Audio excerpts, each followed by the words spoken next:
ہم میں سے اکثر لوگوں کی زبانوں پہ یہی شکوہ جاری رہتا ہے کہ میری یہ دعا قبول کیوں نہیں ہو رہی، میرا یہ کام کیوں نہیں ہو رہا، میری یہ ضرورت کیوں نہیں پوری ہو رہی۔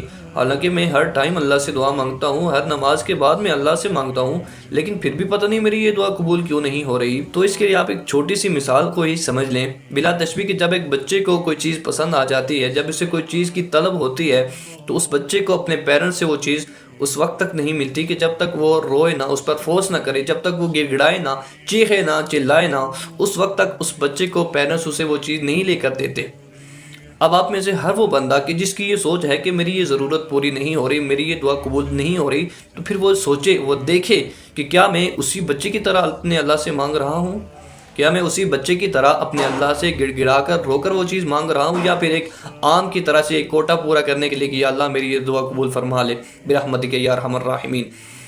تو آپ اپنی نوعیت کا دیکھیں کہ آپ کی مانگنے کی نوعیت کیا ہے۔ جس طرح سے، جس طلب کے ساتھ آپ اپنے رب سے مانگ رہے ہیں، اسی طرح سے پھر وہ آپ کو ملے گی۔ اللہ تعالی ہم سب کو عمل کرنے کی توفیق عطا فرمائے۔ جزاکم اللہ خیرا۔